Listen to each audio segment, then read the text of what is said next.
Hello and welcome to another plague-filled episode of a weekly deathmatch. Today we are playing SWAT. There it is, and I heard it in my headphones from across the room, and the sound on this video isn't even very high. I love the way he says it. And this is possibly one of the last matches you will ever see me playing on mouse and keyboard, because controller players, unless you're a fucking god at FPS shooters on PC, controller players just have it better. I don't know if there were any in this match. This match went pretty well, but I tried recording a match after this, and well, actually, I've got a screenshot. I'm going to put a screenshot up. But yes, that is my salty moment for now. Are you ready for Christmas? I'm ready for Christmas. I was actually feeling really festive until this bug hit. I've just had a week off, and I've spent most of it just really ill, which is either a blessing or a curse, depending on how you look at it. I always see it as a curse, but I had someone tell me, well, at least you didn't have to take time off of work or struggle through work with this. And I guess that's kind of true, but I would also just like a week off where I can not feel like shit, because I'm pretty sure the last week off I also got struck down with an illness, so that's fun. I've been coughing up like fucking Terraria level slimes all day. Is gross. So yeah, if there's more cuts to the commentary that you notice than in most weekly death matches, it's because every minute of talking or so I have to stop to do a cough and a sniff and a wipe of my nose with a bit of tissue, because human beings are gross. So yeah, hello, Christmas is on the horizon and the end of the year is coming up. I've written my end of the year top 10 games list that I've played during the year, so go there, and the link should be in the description if you want to see that. And also, the end of the decade is coming up, holy shit. Well, unless you're one of those weird people who thinks that the decade starts with 2021 because the whole timeline started with the year 1 and not the year 0, but nobody likes those people. Don't be that person. The decade starts with 2020. It's just neater. It's just better, and pretty much everyone acknowledges it that way. Oh, there I go. But yeah, whenever the new year comes along, I always think, like probably like in the last week leading up to the new year, I'm like, do I want to do a year-long project? And some of them have worked and some of them have not. This year I was going to do a content consumption spreadsheet where every bit of media I consumed, when I finished consuming it, I would write it down in the spreadsheet with like a rating and a little comment about what I thought about it. And I got maybe a quarter of a way through the year before deciding that this was a waste of time and it was kind of putting me off actually consuming media. But I mean, the idea was it would be helpful for me to retrospectively write my game of the year lists, because I'm always like, oh fuck, what did I actually play towards the beginning of the year? But it's probably not worth all the hassle. I should probably just sit and think for a few minutes more instead of spending an entire year writing down every little single thing that I've played, you know? So that was this year's project. I'm trying to remember what last year's project was. Other years' projects have included giving every day a title, which was actually kind of fun. I think back in like 2014 or something, I tried to give every day like a little summary instead, so the title thing was like built on that, and it was obviously the much better version of that, because I don't want to go back and read what I did in every single little day that I've done.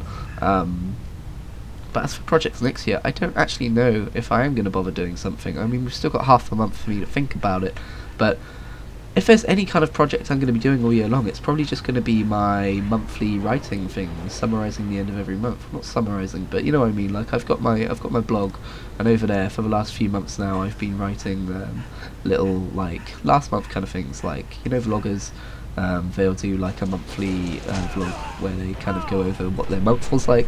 It's like that, but it's words, it's a blog, it's old style, and you don't have to look at my stupid face. Well, actually, more importantly, I don't have to look at my stupid face back in editing, because that's the worst part, I mean, really. Anyway, I've been playing Elder Scrolls Online. I think I talked about that a little bit last week, but I have really fully dived into it this time. Or compared to how I was playing last week. I finally finished the fucking Mages Guild questline, which is like a vanilla questline in the game, and you get something called eidetic memory, I think, and basically every single lore book you've read in the game, I don't know what was going on with that guy, every single lore book you've read in the game is now available to you to just read in like a little UI interface, and I was like, I fucking wondered where that was, because you've got the lore books, the books that glow blue when you look at them until you read them, they're like major skill things. You can read them in the UI menu anytime. But all around the world, these kind of yellow shining books were also littered around, and I still don't really know the difference between that and a like blue lore book, because they contain equal amounts of lore. It's just one was collectible and the other, I believed, was not, until I finished this quest line. So I've been playing this game for 3 years, on and off. I think it's 3 years. And I didn't know that reading the little yellow books adds them to a hidden collection thing, so yeah, get on that if you play ESO. Make sure you read those things, because I skipped a lot of them, because I remember thinking, if I see a yellow book in the world, I don't want to interact with it until I can actually like take the time to read it, because otherwise I'm just going to walk past a book on the table and not know it's even readable because the yellow shining thing won't be there. But actually, turns out you were adding it to your little lore book thing all along. I also finished the Fighters Guild questline, which isn't nearly as fun or interesting. You just kind of get a weapon at the end of it, woohoo. Also, you do get access to like a crafting thing, and you know. Here's the thing, I've been playing that game on and off for 3 years, but there's still so many parts of that game that I'm still learning. Like, I was just learning how the auction system works in that game yesterday, and it's kind of all over the place. It's guild based, which I guess is cool, but if you just want to like list an item and see how much it's sold for, you have to rely on third party stuff. Unless you literally want to run around the entire game, all the continents, all the zones, and check, which I don't think anyone in their right mind would do.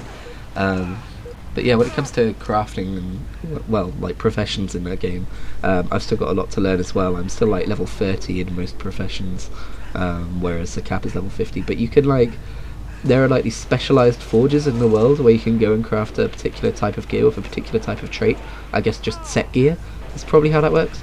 And when you finish the Fighters Guild stuff, you unlock one of those. I have no idea if it's good or not, or if it's irrelevant because it was 2014 content.